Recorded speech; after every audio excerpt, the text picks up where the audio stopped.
Botad marketing yard શરૂ થયા બાદ ખેડૂતો પોતાની જણસી લઈને બોટાદ માર્કેટિંગ યાર્ડ ખાતે આવી રહ્યા છે। આ યાર્ડ કપાસની આવક માટે ખૂબ જ જાણીતું છે અને પ્રચલિત છે, ત્યારે દિવસે ને દિવસે કપાસની આવકમાં વધારો નોંધાઈ રહ્યો છે। આજે યાર્ડમાં કપાસની કુલ 32,000 મણ આવક નોંધાઈ હતી, જ્યારે છેલ્લા 2 દિવસમાં કપાસની 68,000 મણ આવક નોંધાઈ હતી। આજે કપાસની આવકમાં સામાન્ય વધારો નોંધાયો હતો।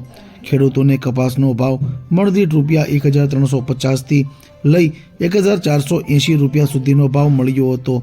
યાર્ડમાં મગફળીની સામાન્ય આવક રહી છે। આજે યાર્ડમાં 220 મણ આવક નોંધાઈ હતી, જેનો ખેડૂતોને 960 થી લઈ ₹1,110 સુધીનો પ્રતિ મણ દીઠ ભાવ બોલાયો હતો।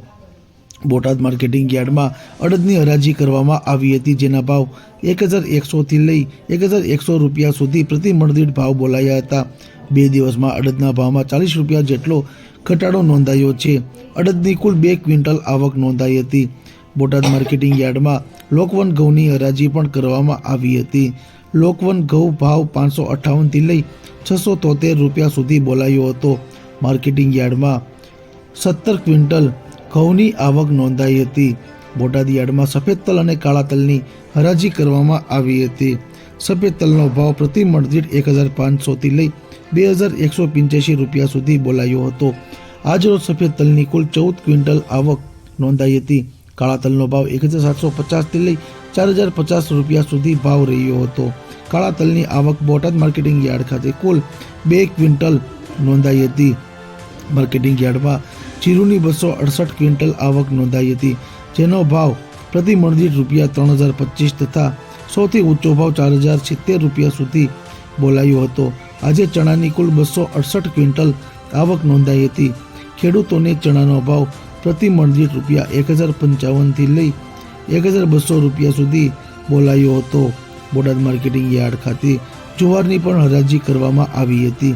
બોટાદ માર્કેટિંગ યાર્ડ ખાતે જુવારની કુલ 255 ક્વિન્ટલ આવક નોંધાઈ હતી, જેના ભાવ પ્રતિ મણ દીઠ ₹500 થી લઈ ₹951 સુધી બોલાયા હતા।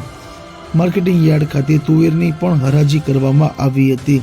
તુવેરના કુલ 17 ક્વિન્ટલ આવક નોંધાઈ હતી, જેના ભાવ પ્રતિ મણ દીઠ ₹1,100 થી લઈ ₹1,455 સુધી બોલાયા હતા। બોટાદ માર્કેટિંગ યાર્ડ ખાતે માત્ર બોટાદ જ નહીં, પરંતુ ભાવનગર, સુરેન્દ્રનગર, અમરેલી ના છેવાડાના ગ્રામ્ય વિસ્તારના ખેડૂતો પણ મોટી સંખ્યામાં સવારથી જ લાંબી લાઈનો લગાવી હતી અને પોતાની જણસીનો પાક વેચવા માટે આવી પહોંચ્યા હતા અને આજે બોટાદ માર્કેટિંગ યાર્ડ ખાતે હરાજી કરવામાં આવી હતી।